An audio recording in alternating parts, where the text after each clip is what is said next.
বাংলাদেশ ও চীনের দ্বিপক্ষীয় সম্পর্ক অনেকটাই মজবুত। ঐতিহাসিক বন্ধুত্ব, কৌশলগত সহযোগিতা ও অর্থনৈতিক বিনিয়োগের পাশাপাশি স্বাস্থ্যসেবা খাতেও দুই দেশের সম্পর্কে নতুন মাত্রা যুক্ত হয়েছে। সাম্প্রতিক বছরগুলোয় বাংলাদেশে উন্নত চিকিৎসা সেবা ও প্রযুক্তির অভাব দূরীকরণে চীনের উন্নত চিকিৎসা সুবিধা গ্রহণ ও সহযোগিতা বাড়ানোর উদ্যোগ নেওয়া হয়। এরই ধারাবাহিকতায় বাংলাদেশ ও চীন যৌথ উদ্যোগে কার্ডিওভাস্কুলার ডিজিজ ক্লিনিক, নতুন ওয়ান স্টপ ইমার্জেন্সি সেন্টার এবং সংস্কারকৃত করোনারি কেয়ার ইউনিট এর উদ্বোধন করা হয়েছে। মঙ্গলবার সকালে রাজধানী জাতীয় হৃদরোগ ইনস্টিটিউট NICBDর কনফারেন্স রুমে বন্ধুপ্রতিম এই দুই দেশের মধ্যে এক MOU স্বাক্ষর ও জয়েন্ট কার্ডিওভাস্কুলার ডিজিজ ক্লিনিকের উদ্বোধন করা হয়। স্বাস্থ্যসেবা খাতে সহযোগিতা বাংলাদেশ ও চীনের সামগ্রিক দ্বিপক্ষীয় সম্পর্ককে আরও মজবুত করবে। এই সহযোগিতা শুধু চিকিৎসা সেবার ক্ষেত্রে সীমাবদ্ধ নয়, বরং অর্থনীতি, বিনিয়োগ, প্রযুক্তি, সাংস্কৃতিক বিনিময়েও নতুন দিগন্তের উন্মোচন করবে বলে মনে করেন বন্ধুপ্রতিম এই দুদেশ। One stop emergency centre ওসেক, পুনর্নির্মিত CCU, China Bangladesh joint paediatric cardiac clinic, উন্নত মোবাইল কার্ডিয়াক OT ভেহিকল এবং গুরুত্বপূর্ণ একটি সহযোগিতা চুক্তি, এই সব কিছুই আমাদের দেশের হৃদরোগ সেবাকে এক নতুন উচ্চতায় নিয়ে যাবে। NICBD নবায়নকৃত CCU সেই বৈজ্ঞানিক এবং আধুনিক চিকিৎসা ধারণাকেই বাস্তব রূপ দিবে বলে আমরা আশা করি।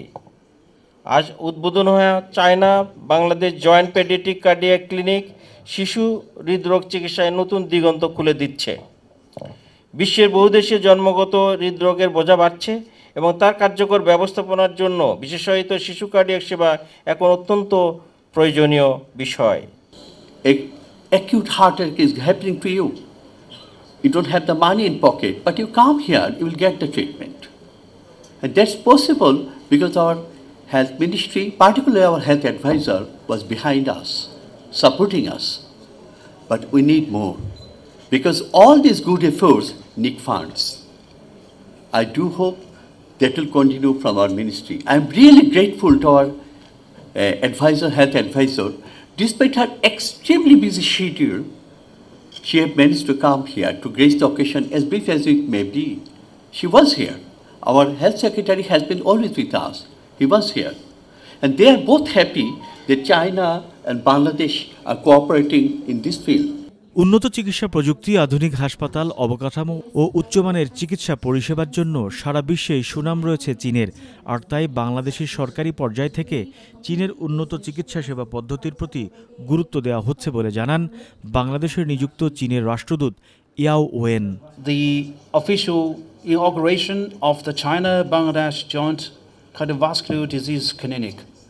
This is not only the launch of a new medical cooperation project, but it's also another major achievement of mutual support and joint progress between China and Bangladesh in the health sector, better benefiting the well-being of the Bangladesh people. China have donated more than 3.5 million US dollars worth of dengue and COVID-19 test kits, ventilators and flood relief materials to support Bangladesh in disaster response. We have jointly launched our robotic rehabilitation center and sent experts to provide treatment for Bangladesh children with burns. প্রধান অতিথির বক্তব্যে স্বাস্থ্য উপদেষ্টা নূরজাহান বেগম বলেন, স্বাস্থ্যসেবা খাতে বাংলাদেশ ও চীনের মধ্যে সহযোগিতা বৃদ্ধি শুধু বিদেশে চিকিৎসার সুযোগ বৃদ্ধিই করবে না, বরং AI ভিত্তিক রোগ নির্ণয়, রোবোটিক সার্জারি, টেলিমেডিসিন ও আধুনিক গবেষণা পদ্ধতির মাধ্যমে বাংলাদেশি ডাক্তাররাও তাদের দক্ষতা বাড়াতে পারবে। আমরা জানি আজকে একটা বিরাট সুযোগ আপনাদের সামনে এসছে। চায়নার যেই সুযোগটা নিয়ে আসছে আমাদের কাছে, যেটাকে আমরা বলছি অ্যাম্বুলেন্সের মধ্যেই সমস্ত চিকিৎসা বাচ্চাদের জন্য। তো এটাকে যদি আমরা আমাদের অন্যান্য পেরিফেরিতে যদি দিয়ে দিতে পারি, পৌঁছায় দিতে পারি আমাদের সবার চেষ্টায়, তাহলে আমরা আশা করব যে অনেক রকমের দুর্গতি থেকে আমাদের শিশুরা, আমাদের সন্তানরা বেঁচে যাবে। চায়নার সাথে আমাদের এই সম্পর্কটা অনেক দিনে, তারা রংপুরেও আমাদেরকে 1000 বেডের হাসপাতাল করে দেওয়ার জন্য বলেছেন।